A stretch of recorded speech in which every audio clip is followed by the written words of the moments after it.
Queridos amigos, é uma grande honra estar dando uma conferência ao vivo através das mídias sociais.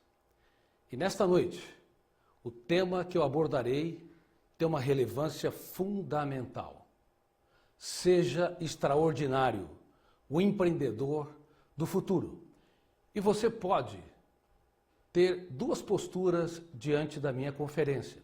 A primeira, como espectador passivo, a segunda, como meu aluno, para um pequeno treinamento. Se você aceitar ser meu aluno, ainda que sob o âmbito digital, eu vou te provocar durante a minha exposição. Ensinar, estimular os nossos alunos a fazer a mais importante viagem que eles devem empreender. Uma viagem para dentro de si mesmo. Há cerca de 7 a 8 meses, eu estava dando uma conferência, aliás, mais que uma conferência, estava dando um treinamento no Vale do Silício, na região de São Francisco. Nesse treinamento, eu levei os meus alunos, cerca de 100 líderes nos Estados Unidos, a trabalharem as ferramentas mais importantes para que eles pudessem ser diretores do seu próprio script, autores da sua própria história, libertar-se o seu imaginário para fazer a diferença no teatro social, aonde eles pisassem e pelo tanto de tempo que viverem. Há ferramentas fundamentais que nós podemos utilizar para sermos extraordinários, para sermos um empreendedor que impactam as pessoas, para construirmos novas ideias, nos reinventarmos, estabelecermos novos processos, para que todas as pessoas que estejam ao nosso redor, seja na nossa família, na nossa instituição, na nossa empresa, possam de fato se beneficiar com as nossas habilidades. Você impacta as pessoas que estão ao seu redor? Ou você vive no cárcere da rotina? Você está preparado para o futuro surpreendente que virá, não no próximo século, mas nos próximos anos? Quando eu estava dando o meu treinamento no Vale do Silício, eu fui abordado por dois professores muito inteligentes. Ricardo Jeromel, que, além de professor e escritor de best-seller, ele também foi jornalista durante anos da revista Forbes, americana. Entrevistou megas empresários, entrevistou bilionários.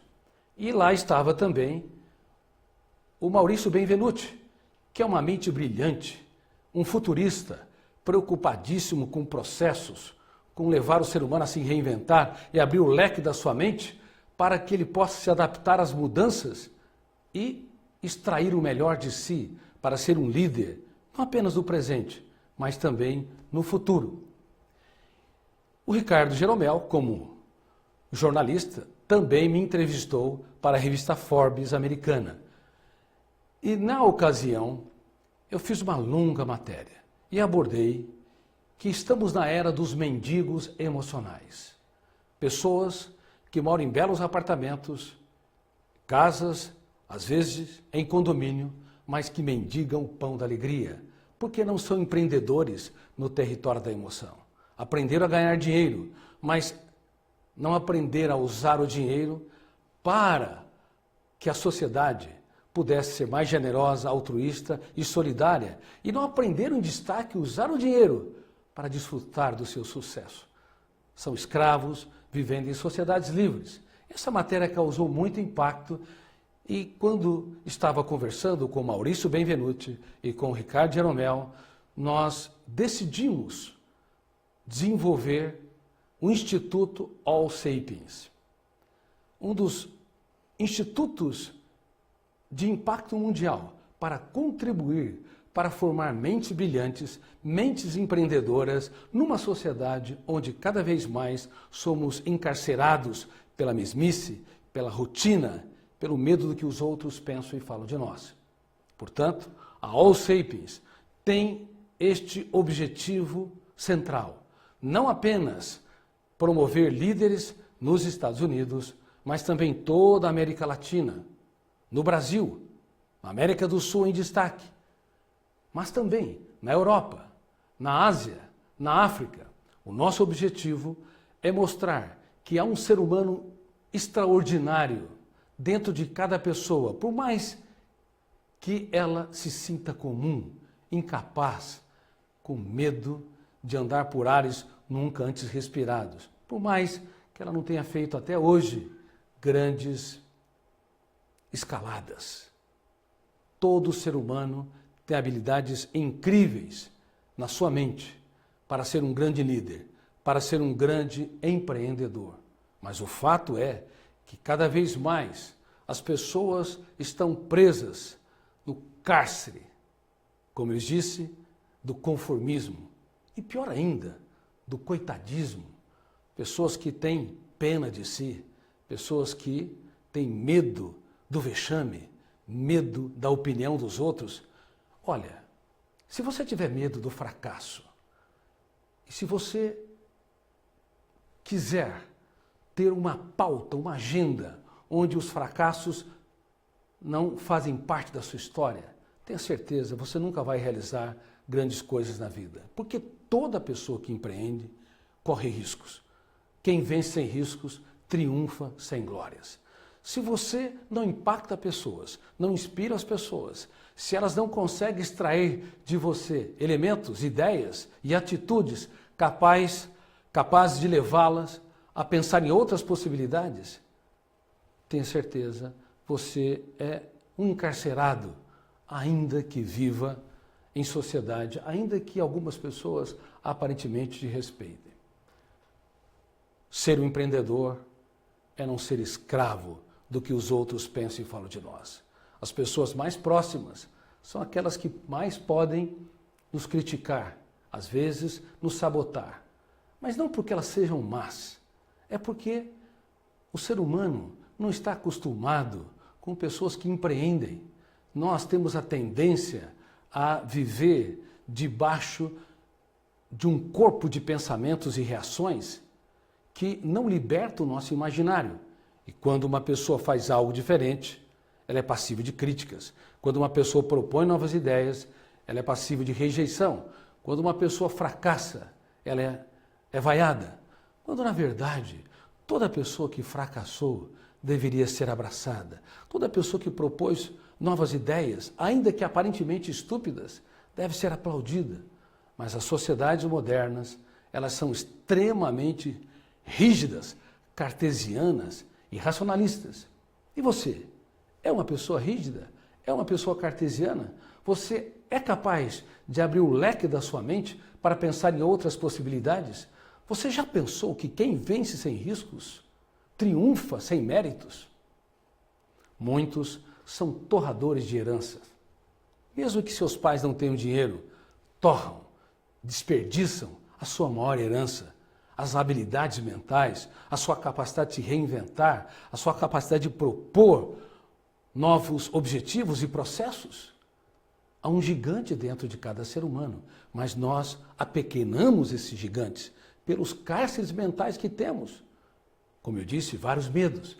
Medo do futuro, medo da sociedade, medo das nossas lágrimas, medo do meu juízo próprio.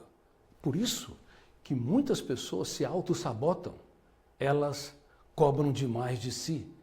E quem cobra demais de si está apto para trabalhar numa financeira, mas não para ter uma bela história como empreendedor. Quem não dá risadas de vez em quando de alguns dos seus erros, de algumas atitudes tolas e estúpidas, não está apto para correr livremente, para enxergar o mundo de maneira diferente, ousada, criativa. Vocês sabiam que há 2 tipos de pensamentos no teatro da mente humana?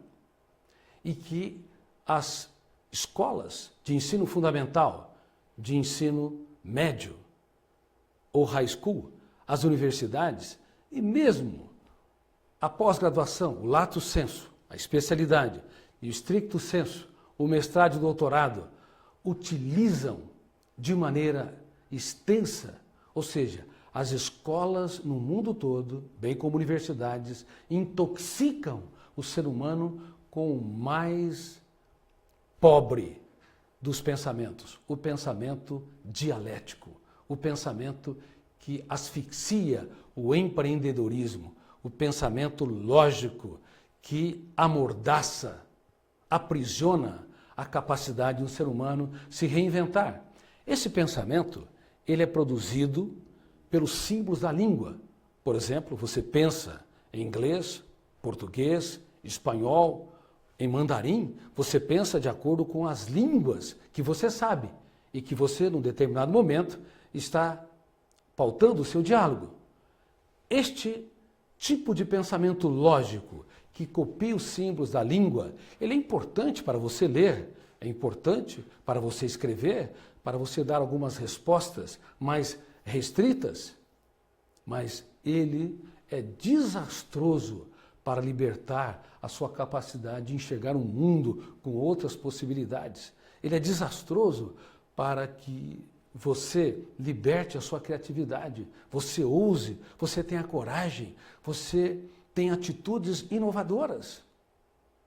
Há um pensamento fundamental, que é da minha área de pesquisa, chamado pensamento antidialético ou pensamento imaginário.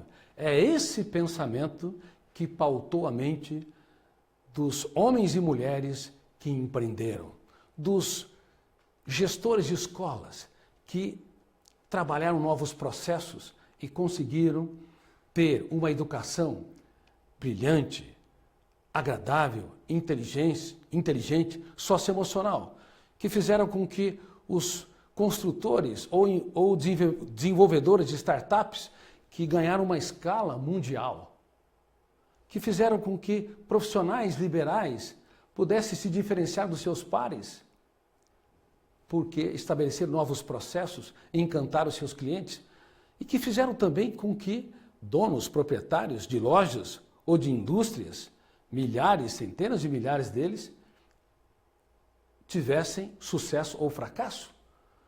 Quem utilizou muito mais o pensamento lógico e linear tem muito mais chance de fracassar. Quem libertou o pensamento antidialético ou imaginário, que é rebelde aos símbolos da língua, tem muito mais possibilidade de ter sucesso. Por exemplo, no Brasil, mais de 200 mil lojas fecharam ano passado. Nos Estados Unidos, mais de 100 mil lojas também fecharam ano passado. Cada vez mais com o e-commerce, cada vez mais a tecnologia digital está destruindo o comércio clássico, as empresas clássicas. E se reinventar é fundamental para que você possa sobreviver na sua instituição, seja ela um comércio, seja ela uma indústria, seja ela uma instituição educacional, seja ela uma profissão liberal. Nunca se esqueça que as pessoas não têm sucesso ou fracasso porque tiveram sorte na vida. A sorte acompanha a coragem, acompanha a capacidade de se reinventar, acompanha o pensamento imaginário, antidialético, rebelde aos símbolos da língua, que nos faz pensar de um modo novo, que nos faz enxergar os problemas, as perdas, os fracassos, as crises, não como um estandarte da derrota, mas como uma oportunidade única para se reinventar, para conquistar novas oportunidades. Nunca se esqueça, a educação mundial intoxica os nossos alunos com o pensamento dialético, lógico, linear, o pensamento simbólico. Uma pergunta para você. As crianças, antes de entrarem nas escolas, elas perguntam muito ou pouco? Claro, elas perguntam muito, são ousadas, curiosas, exploradoras, mas com o passar do tempo, elas são enfileiradas, uma atrás das outras, sem saber que é um fenômeno chamado RAM, que também é da minha área de pesquisa. RAM, registro automático da memória, é um biógrafo do cérebro. Você já escreveu sua biografia? Talvez 99% das pessoas ou mais nunca escreveram, mas não é verdade. Você já escreveu uma biografia não autorizada, porque é um biógrafo no seu cérebro que está arquivando cada pensamento lúcido e cada pensamento estúpido, cada ideia pessimista e cada ideia que te estimula você se reinventar, a ter coragem, cada reação de medo e cada emoção que patrocina a segurança. Nunca se esqueça, as páginas da sua biografia estão sendo escritas no seu cérebro a partir de um biógrafo não autorizado, inconsciente, chamado fenômeno RAM, registro automático da memória. Agora vejam o acidente geográfico intelectual na formação de centenas de milhões de alunos no mundo todo. As crianças entram nas escolas e começam a ser enfileiradas uma atrás das outras. O biógrafo, o fenômeno RAM, registro automático da memória, arquiva um sistema de hierarquia. 2 a 3 meses que as crianças são enfileiradas, esse sistema de hierarquia começa a diminuir a capacidade de curiosidade, diminuir a ousadia, diminuir a capacidade de indagar, de perguntar. A pergunta, ou a fonte das perguntas, a fonte das dúvidas, são emanadas do pensamento imaginário ou antidialético, que é muito poderoso nas crianças e que vai diminuindo ao longo de toda a formação acadêmica até as universidades, incluindo, infelizmente, a pós-graduação. Bom, imagine que uma criança está treinada, ou ela é treinada com o passar dos anos a fazer provas. E elas têm que responder exatamente aquilo que os professores perguntam com as informações que eles ensinaram. Bom, o pensamento dialético, lógico linear, que copia os símbolos da língua, é capaz de dar respostas mais precisas. Mas o pensamento antidialético ou imaginário, este pensamento, ele é rebelde às convenções, ele prepara o ser humano para ele ser criativo. Por exemplo, tente resgatar um dos dias mais tristes da sua história. Se você o fizer nesse exato momento, você não vai resgatá-lo na intensidade da dor que você viveu, nos dramas que passou, nas perdas que você sofreu, porque o pensamento antidialético, quando ele resgata o passado, ele acrescenta cores e sabores no presente, estimulando a criatividade para que nós não sejamos escravos dos traumas passados. Mas as provas escolares nos impelem, estimulam a não sermos empreendedores, a responder exatamente aquilo que o professor ensina em sala de aula, sem saber que deveríamos aplaudir quando existem informações diferentes, quando há o desenvolvimento do raciocínio esquemático, complexo, quando há a libertação do imaginário. Mas isso no mundo todo é reprovado. Você sabia que Einstein, quando tinha 25, 26 e 27 anos, quando desenvolveu sua teoria básica da relatividade, ele não foi um grande aluno na universidade. Ele não foi um grande aluno nas provas. E depois, quando se formou, não brilhou como professor. Aparentemente, ele estava derrotado como empreendedor, como um construtor de novas ideias. Mas, por incrível que pareça, Einstein não se curvou ao racionalismo acadêmico, intuitivamente, sem conhecer o funcionamento da mente e as diferenças entre o pensamento dialético e o pensamento antidialético, o pensamento lógico e o pensamento imaginário. Ele libertou esse pensamento imaginário. Ele estava trabalhando numa firma de patentes na Suíça, carimbando documentos, sem nenhum apelo intelectual, mas ali, aquele jovem, ao libertar o pensamento antidialético, ele se via sentado num raio de luz e observava o que acontecia com o tempo e com o espaço.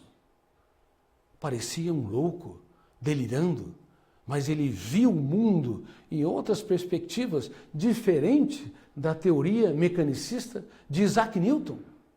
Por isso, ele propôs um mundo, fórmulas pensamentos completamente diferentes do que a física clássica imaginava. Ele foi um empreendedor. Ele libertou o mais sofisticado de todos os pensamentos. E eu te pergunto, você liberta o mais sofisticado de todos os pensamentos? Você ousa, você se reinventa quando alguém te critica, você transforma lágrimas em sabedoria e você consegue transformar as suas derrotas nos capítulos mais importantes da sua história, os seus pesadelos nas experiências mais brilhantes para que você possa ser um ser humano único no teatro da existência? Muito provavelmente, quando passamos pelas dores, perdas, frustrações, fracassos, traições, há pessoas que são traídas e nunca mais conseguem amar alguém porque não confia num novo parceiro ou parceira. O biógrafo registrou janelas traumáticas. Enfim, quando nós passamos por estímulos estressantes, o fenômeno RAM registra janelas killers, que são cárceres, e somos aprisionados pelo passado. Por isso está errado esse pensamento comum e emocionalmente infantil de que com o passar do tempo as pessoas melhoram, o tempo é o senhor da razão, as pessoas se estabilizam, elas se tornam mais sábias. Não é real isso. Pelo menos não é uma regra básica. Algumas pessoas saem fora da curva, mas o normal é o fenômeno RAM, o biógrafo inconsciente, arquivar janelas killer e uma pessoa que passou por crises, por perdas, dificuldades, ser um prisioneiro na sua mente. E é por isso que estou escrevendo o livro Prisioneiros da Mente, Prisoners of the Mind, que vai ser publicado no mundo todo e vai se tornar um seriado internacional. Há mais cárceres na mente humana do que nas cidades mais violentas do mundo. Você sabia disso? Quais cárceres te controlam? Quais janelas traumáticas foram arquivadas que te asfixiam? Bom, a pergunta fatal é, você tem dois tipos grandes, vitais, fundamentais de pensamentos conscientes. Um é o dialético, que copia os símbolos da língua, ou lógico linear. O outro é o antidialético, rebelde aos símbolos da língua, que é o pensamento imaginário. Você consegue silenciar o pensamento imaginário? Não, você não consegue. Se você não usá-lo para empreender, para se reinventar, para enxergar as perdas, crises e dificuldades com outro olhar, se você não usar para desenvolver novas ideias, tenha certeza, você vai usar o pensamento antidialético ou imaginário para se autodestruir. É o que ocorre com as pessoas no mundo todo. Quando você sofre pelo futuro ou sofre por antecipação, você não usou, em tese, o pensamento dialético, lógico, linear, o mais pobre dos pensamentos. Você usou o mais sofisticado de todos os pensamentos. Antecipar as possibilidades não existentes do futuro e sofrer por essas possibilidades, sofrer pelo futuro, sofrer antecipadamente, é algo extremamente complexo. É o pensamento antidialético ou imaginário usado autodestrutivamente. Há muitas pessoas que ruminam o passado, perdas, mágoas, traições, fracassos, vexames, depois de falir uma vez ou de não conseguir dar uma conferência em público, desenvolve glossofobia ou medo de empreender uma nova empresa, sem saber que, por exemplo, no Vale do Silício, as pessoas que fracassaram e que não desistiram, tiveram resiliência, elas são aplaudidas. Em muitos países, inclusive no Brasil, pessoas fracassadas são olhadas com desdém, com desprezo, quando na verdade um ser humano grande se faz pequeno para tornar os pequenos grandes, porque aprendeu a ser pequeno, aprendeu a usar lágrimas como sabedoria, como ele disse, e entendeu que ninguém é digno do pódio se não utilizar os seus fracassos para conquistá-lo. Isso é ser empreendedor, isso é se reinventar. Ninguém pode ser um CEO, um presidente, um diretor, um executivo de uma empresa, se não aprender primeiramente a ser um diretor ou um executivo da sua própria mente. Você é um executivo da sua própria mente, você dirige os seus pensamentos, você sabe proteger a sua emoção?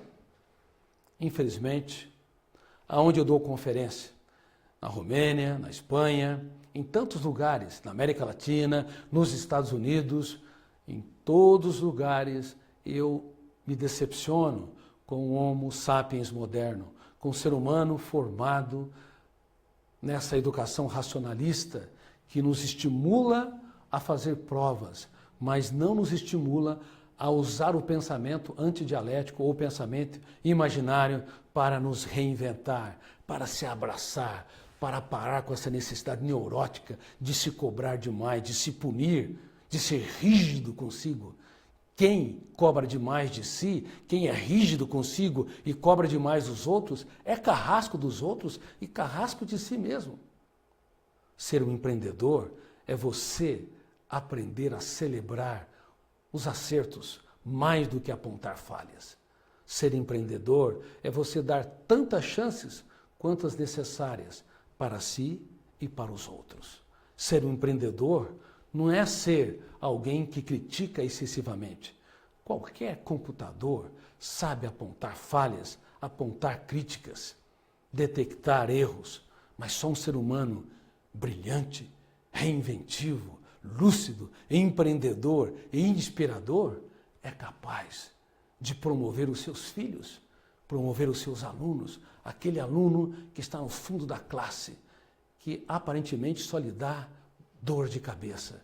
Quando ele faz 15 segundos de silêncio, você o aplaude. Quando ele dá uma resposta, ainda que completamente inadequada, você celebra. Parabéns, João. Parabéns, Maria, pela sua ousadia de expressar suas ideias.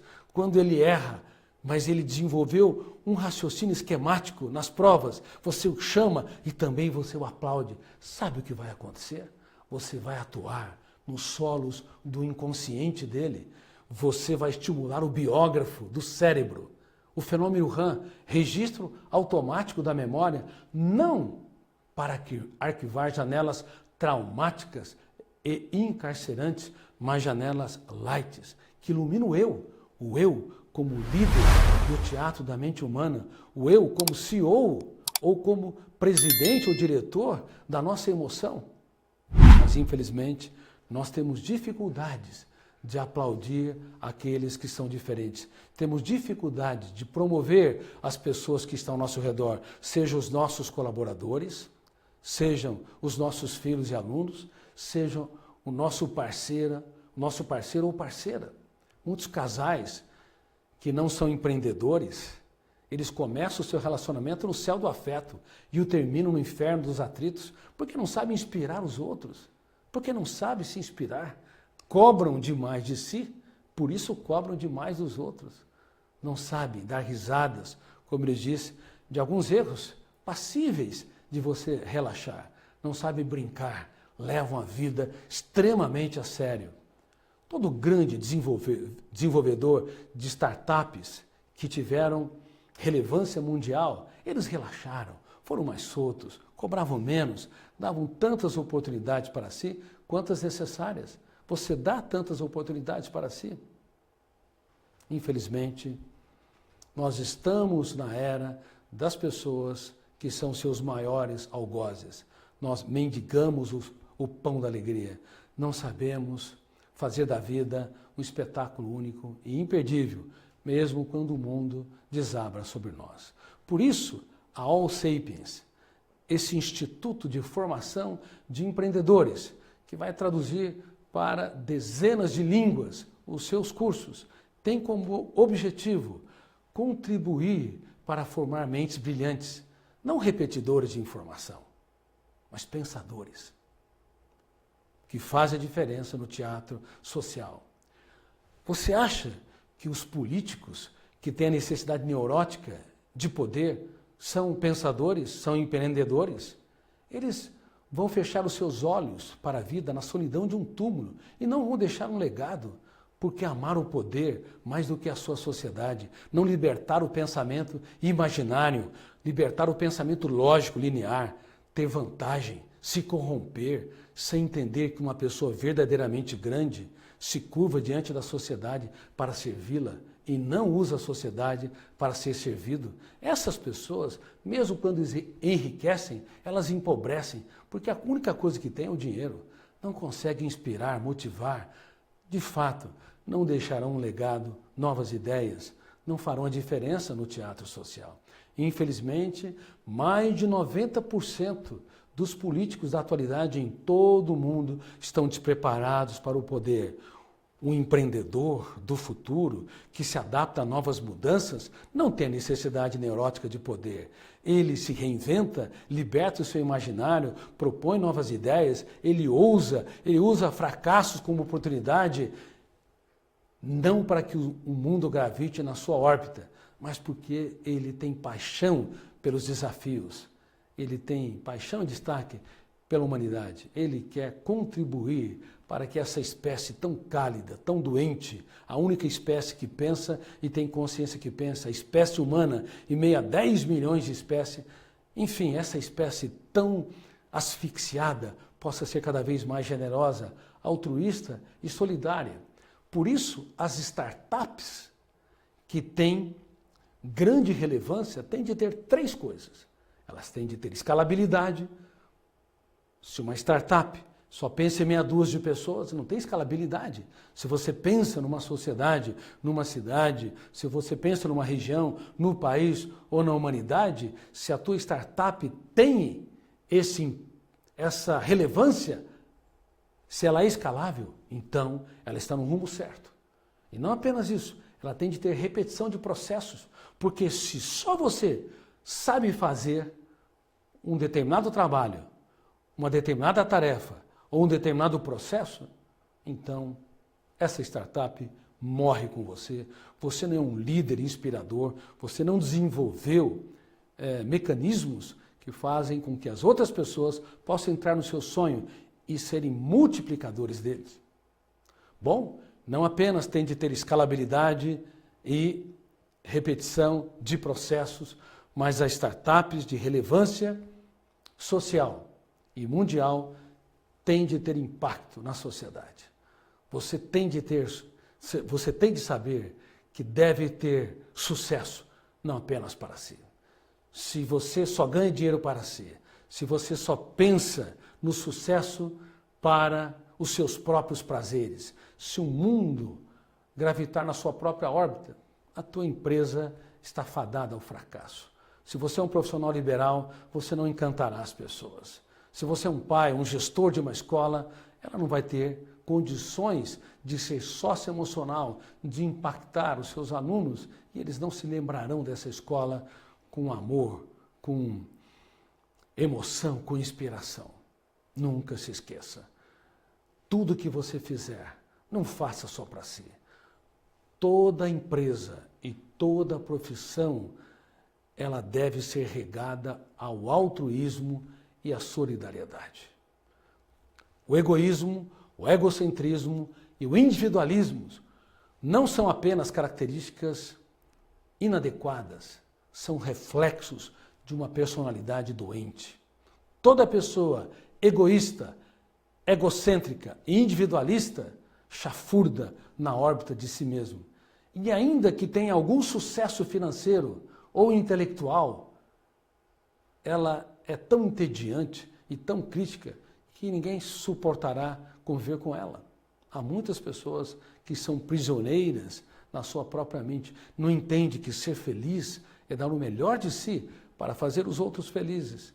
Ser feliz e ter sucesso é dar o melhor de si para que os outros também tenham sucesso. Aí vale a pena trabalhar, aí vale a pena ter uma empresa que tenha um grande impacto, que tenha lucros saudáveis, porque você se preocupa com os seus colaboradores, com o futuro deles. Aí vale a pena ser um profissional liberal, um engenheiro com grandes habilidades, um médico com uma capacidade incrível, porque você estará preocupado com o bem-estar das pessoas. Caso contrário, tenha certeza, o sucesso tão propalado por aí se torna uma mera ferramenta de autoajuda que vai fazer com que as pessoas chafurdem na lama da depressão, da ansiedade, da autopunição e assim por diante. Deixe-me contar a minha experiência como empreendedor. Quando eu estava no ensino médio, os meus colegas, os meus amigos, diziam que eu só tinha um caderno e nada escrito. Eu era a segunda nota da classe, de baixo para cima. Ninguém apostava em mim. Os meus colegas reunidos, falando sobre o futuro, uns queriam ser engenheiros, agrônomos, professores, e eu disse que queria ser um médico e queria ser um cientista. Silêncio geral. Depois vieram os deboches. Aí eu descobri, já logo no início, algumas ferramentas para ser um empreendedor que tenha estabilidade e se reinventa. Não um empreendedor que morre nos problemas da segunda-feira. Eu descobri que as principais decisões da vida são solitárias. O empreendedor tem de tomar atitudes solitárias. Não espere que as pessoas te compreendam. Não espere que elas te aplaudam. Eu estudei 12 a 14 horas e entrei na faculdade de medicina. E na faculdade de medicina eu não conseguia ser um aluno comum. Eu debatia, eu discutia. E no segundo para o terceiro ano eu passei pelos vales dramáticos de uma dor emocional, um estado depressivo.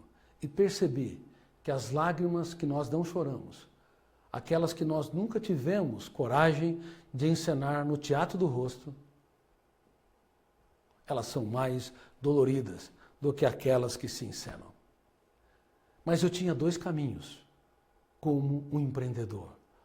Ou a dor me destruiria, ou eu usaria a minha dor para me reconstruir. Na época, eu não tinha desenvolvido conhecimento sobre o biógrafo do cérebro, o fenômeno RAM, mas sabia que eu tinha que me reinventar. E eu comecei a escrever os meus pensamentos perturbadores, o meu sofrimento por antecipação, a minha autopunição, e me questionava por que eu não sei gerir esses pensamentos, por que eu não consigo proteger a minha emoção, por que a minha mente é terra de ninguém. Você já sentiu isso? A sua mente como terra de ninguém? Querido aluno, naquela época, eu me resgatei, me reinventei por escrever milhares de ideias.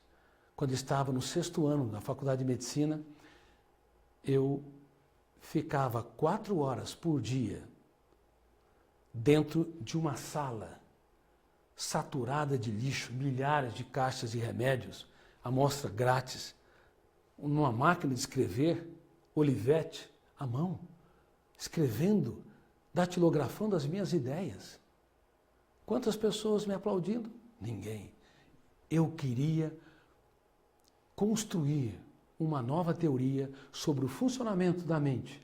E eu não sabia, mas estava desenvolvendo conhecimento numa área que poucos pensadores arriscaram-se a produzir conhecimento. O universo dos pensamentos, os tipos de pensamentos e o eu como gestor da mente humana.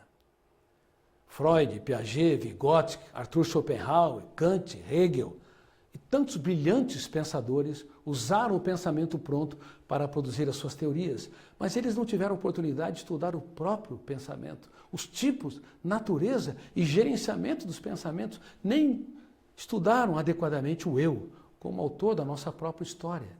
E eu, num país que não valoriza os seus cientistas adequadamente e que não apoia a ciência básica, ainda mais sobre o funcionamento da mente, me arrisquei nessa empreitada. A dor foi meu mestre. E eu, então, no 6º ano, 4 horas por dia, escrevia as minhas ideias. Muitos dos meus colegas achavam que eu estava delirando. O que o Augusto está fazendo naquela sala que só tem lixo? Mas algo me controlava. Eu queria contribuir com a humanidade. Eu poderia fracassar, mas eu queria, de alguma forma, dar o melhor de mim para a sociedade. E eu produzi vários pensamentos, milhares de dúvidas sem respostas. E quando estava no final do 6º ano, eu tinha 400 páginas e procurei várias editoras para publicar meu livro. Nem sabia o que era edição de um livro. Nunca ninguém me apoiou, nunca ninguém me incentivou. Hoje eu incentivo centenas e centenas de pessoas para escrever os seus livros. Ainda hoje recebi a notícia da netinha do Renato Aragão, o humorista. Renato Aragão, um amigo, e eu vi os textos dela. Ela tem 7, 8 anos de idade e eu enviei para a editora os seus textos e ele foi publicado e a editora ficou impressionada com a maneira como essa garota escreve. Adultos e também crianças, incentivei inúmeros deles a escrever os seus livros. Mas naquela época não tive ninguém que me apoiou, porque eu não conhecia nenhum escritor, nem sabia que tinha que enviar uma carta para o setor editorial das editoras.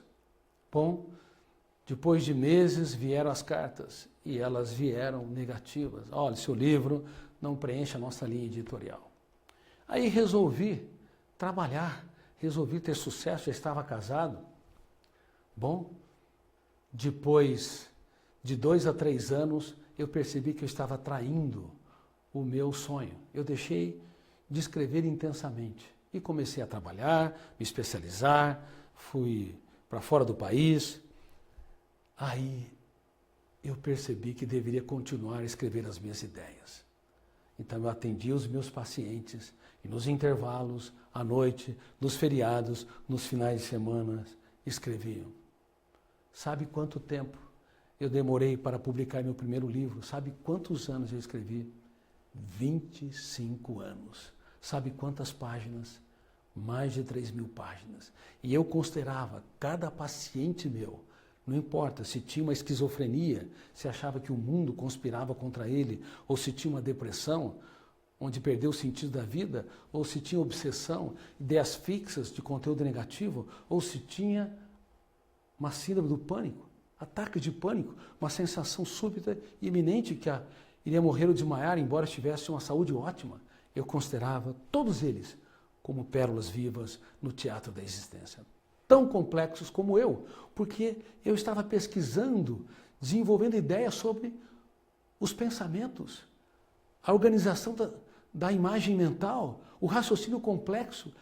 E quando uma pessoa pensava que ia morrer, mesmo estando ótimo de saúde, ou seja, tinha um ataque de pânico, nem de longe aquilo era uma ideia de seu menor valor, de baixa complexidade. Quando alguém achava que as pessoas estavam falando dele, tinha ideias paranoicas, nem de longe eu considerava aquelas ideias como absurdas, de baixa complexidade. Cada paciente meu era uma estrela viva no teatro da existência e eu, como empreendedor de uma nova teoria, escrevia e reescrevia essas ideias. Foram 3.000 páginas. Você teria essa coragem de escrever uma teoria durante 25 anos sem saber se ela será aceita ou rejeitada, publicada ou excluída? Muitos têm desejos. Desejo de escrever o seu livro, desejo de ter um grande amor, desejo de ser um profissional liberal incrível, desejo de ser um profissional nas empresas que impacta os seus colegas, que traz novos processos e ideias, desejo de ser um empresário que expande os lucros da sua empresa para que mais pessoas possam ser empregadas, mais colaboradores, para que ela possa contribuir com a humanidade. Muitas pessoas têm apenas desejos, reitero, e desejos não resistem aos problemas, às crises, aos vales dos vexames e dos fracassos. Nós precisamos de sonhos. E há uma diferença entre o céu e o inferno emocional, entre sonhos e desejos. Sonhos são projetos de vida, mesmo quando as pessoas zombam de você, te excluem, mesmo quando elas acham que não vale a pena investir em você. Se o teu sonho for um projeto de vida, você vai lutar por ele. E se você tiver que trocar de sonhos, você não troca de perspectiva. Você pode trocar de sonhos, mas será motivado, controlado por um projeto para contribuir com a humanidade, para contribuir com a sua sociedade, para contribuir com seus amigos e com a sua família. Quem tem desejo, quem tem apenas intenção, não tem resiliência, não sabe a diferença entre ter uma teimosia e uma capacidade de superar suas crises e transformar os dias mais tristes da sua história nos momentos mais difíceis da sua vida. Pense comigo, eu tinha 3.000 páginas. Quando eu tinha 400 páginas, 2 décadas antes, as editoras me rejeitaram. E agora? Com 3.000 páginas. E agora? Que os pensamentos se tornaram muito mais complexos. Eu procurei as editoras. Mandavam, resumia minha teoria e mandava pelo correio. E as respostas, mais uma vez, demoravam. E muitos editores me diziam: infelizmente, o seu livro é complexo demais, não preenche a nossa linha editorial, não vamos publicá-lo. Uma resposta atrás da outra. E eu me lembro que, quando eu estava no 4º ano da faculdade de medicina, e minha namorada estava no 2º ano, tinha uma dificuldade financeira enorme e levei-a para tomar um suco. Quando nós saímos daquela casa de suco, caiu um bilhete do meu bolso. E ela ficou desconfiada, será que é uma outra garota? E eu olhei para ela e lhe disse: olha, eu não sou muito normal. Se você quiser conviver comigo, apostar nesse relacionamento, saiba que eu estou escrevendo uma nova teoria sobre o funcionamento da mente. E eu não sei aonde vai me levar isso, mas isso está me controlando. E fazia 2 anos apenas que eu estava escrevendo a minha teoria. Bom, ela apostou em mim, nos casamos, e quando a minha filha tinha 11 anos de idade, eu estava escrevendo as minhas ideias, eu atrasei para mais um compromisso, e a minha esposa buzinava no carro. Eu entrei dentro do carro e a minha filha fez a pergunta fatal: papai, quando você vai terminar o seu livro? A minha esposa, numa das raras vezes que perdeu a paciência comigo, ela olhou para ela, depois para mim, e me disse: minha filha, o teu pai nunca vai terminar esse livro, porque quando ele terminar, ele vai morrer. Porque eu conheci ele falando deste livro, falando dessa teoria. Felizmente eu terminei e não morri. Bom, e depois de ter terminado, passado por várias rejeições, uma editora, a Cultrix, apostou no projeto. Mas o editor me chamou e falou: olha, não dá para compreender o que você escreveu. Isso tudo é muito sofisticado. Pensamento em milhares de segundos abre milhares de janelas com milhões de dados para que você acesse um verbo. Eu nunca ouvi falar sobre isso. Você tem de tirar muitos termos para que este livro possa ser entendido pelas pessoas. E nós retiramos 500 termos do meu livro Inteligência Multifocal. E quando eu publiquei, fiquei extremamente feliz. Algumas lágrimas agora serpentearam o teatro do meu rosto de felicidade. Mas fiquei triste, por outro lado, porque, infelizmente, quase ninguém entendeu o que eu escrevi, embora eu tivesse alterado vários textos e mudado vários termos. Mas e daí? O que eu faço? Desisto dos meus sonhos? Deixo de ser um empreendedor? O que eu faço? Serei mais uma pessoa derrotada que não luta pelos seus sonhos? Você luta pelos seus sonhos? Quais sonhos estão debaixo do tapete dos seus fracassos, das vaias, das perdas ou até do excesso de atividades? Quais projetos que poderiam transformar você num pai empreendedor, num executivo empreendedor, num profissional liberal ou profissional das empresas que faz a diferença e você até hoje não teve coragem de materializá-lo? Você adia e adia. Bom, naquela época eu tinha mais uma vez uma encruzilhada. Ou eu retornava e me tornaria mais um médico que atendia seus pacientes com respeito, carinho e inteligência. Ou democratizava essas informações para que milhares, quem sabe no futuro, milhões de pessoas pudessem utilizá-las nas universidades, nos consultórios, nas escolas. Então eu teria que democratizar o acesso às informações, escrever o complexo e mais palatável, mais simples.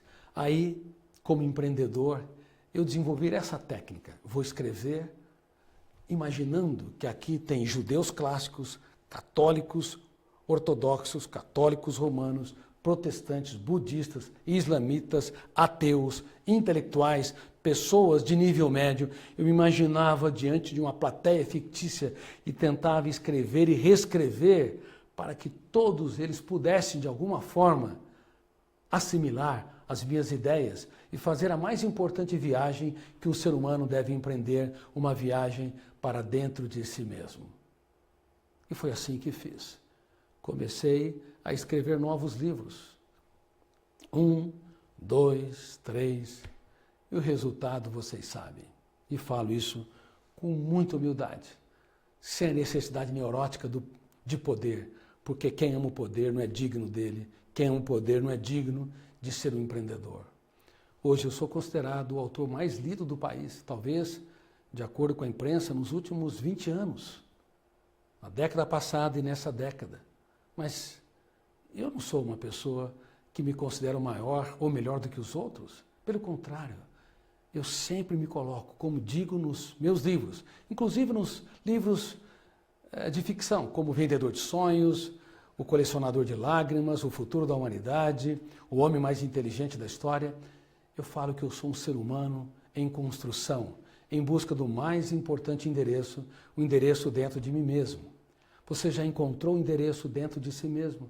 Você já se tornou o mais incrível dos empreendedores, viajando para os bastidores da sua mente, entendendo que é um biógrafo que está arquivando cada pensamento perturbador e cada emoção angustiante e depressiva? Você sabia que você não apenas deve tomar banho físico a cada 24 horas? Tem pessoas que tomam 2 banhos por dia. Eu já tive pacientes que tomavam 40 banhos por dia, porque tinha um processo obsessivo, fazia um ritual onde o eu não era autor da sua própria história. Não vou entrar em detalhes. Mas você sabia que você também tem de tomar um banho emocional? Você tem de fazer higiene mental para ser um brilhante empreendedor? Mas infelizmente, no mundo todo, nós somos irresponsáveis como consumidores emocionais. Nós compramos produtos que tenham prazo de validade aceitável, produtos que tenham qualidade, que não estejam cheirando mal, putrefados, mas somos consumidores emocionais irresponsáveis. Um olhar atravessado estraga o dia, uma crítica à semana, uma rejeição estraga uma vida, uma traição asfixia uma história. Por quê? Porque o nosso eu não é um grande gestor da nossa mente. Nós não somos CEOs, presidentes, diretores do planeta emoção. Por isso que frequentemente nós não somos grandes empreendedores no teatro social. Por isso que nossas ideias não têm densidade, nós não nos reinventamos. Nós não escrevemos capítulos nobres em dias dramáticos. Queridos amigos, eu lhes conto essa história para que vocês entendam que por detrás do que vocês sabem, dezenas e dezenas de milhões de livros vendidos em mais de 70 países, existe uma pessoa que passou por lágrimas, por crises, por dores, por angústias, passou pelos vales mais sórdidos dos fracassos. Mas eu aprendi, mais uma vez, que quem vence sem riscos triunfa sem glória. Se você é apaixonado pela humanidade, se você quer ser um empresário, um profissional liberal, um profissional das empresas, um pai, um educador, um gestor de uma escola incrível, você não tem que ter medo dos invernos. Você tem que ter medo, sim, de não entender que as flores não surgem nas primaveras. As flores são secretadas nos invernos. A escassez hídrica, o frio intenso abate sobre as plantas e elas metabolizam, secretam as flores como tentativa desesperada de se reinventar, produzindo sementes para que nunca nos falte uma floresta. Ou seja, as flores e as sementes é a reinvenção das plantas para que elas possam continuar a vida. E você se reinventa desta maneira? Nunca se esqueça. Há duas maneiras de se fazer uma fogueira. E esse é um exemplo do empreendedorismo que vai ser ensinado na All Sapiens. A primeira maneira é usando madeira seca. A segunda maneira é usando as sementes. O que você prefere para produzir uma fogueira? Madeira seca ou as sementes? Claro, parece ridículo você usar as sementes. Nós temos tendência a queremos resultados rápidos. Mas eu te digo que os melhores resultados não são produzidos pelas madeiras, porque você usa madeira, você dá bronca, você critica, você se desespera, você tem a necessidade ansiosa de ser impulsivo e diz, por exemplo, eu sou transparente. Quem diz que é sempre transparente, que fala a verdade, na verdade, é um desequilibrado, não tem autocontrole. Quem usa madeira seca, logo experimenta o retorno do frio, do inverno. Mas quem usa as sementes, planta nos solos da sua mente, do seu coração emocional, e elas se transformam em plantas que vão produzir uma floresta e nunca mais vai te faltar madeira para que você possa se aquecer. Prefira as sementes. Seja um empreendedor que trabalhe as ferramentas mais importantes para que você seja autor da sua própria história. Não queira ser imediatista. Não seja escravo da sua ansiedade. Escravo do que os outros pensam e falam de si. Escravo das suas perdas, mágoas e frustrações. Escravo do medo do futuro. Escravo da opinião dos outros. Seja um ser humano livre. Seja um empreendedor. Bem-vindos à formação de mentes brilhantes numa sociedade altamente estressante. Bem-vindo à formação de pensadores e não repetidores de informação, para que possamos nos adaptar às grandes mudanças que acontecerão daqui para frente. São mudanças tão grandes que, muito provavelmente, grande parte das crianças dos dias atuais trabalharão em profissões que ainda não sabemos qual é, inexistentes. E nós precisamos aprender a usar as habilidades da nossa mente para sermos não servos, não escravos, mas mentes livres, autores da nossa própria história. Um forte abraço a todos vocês.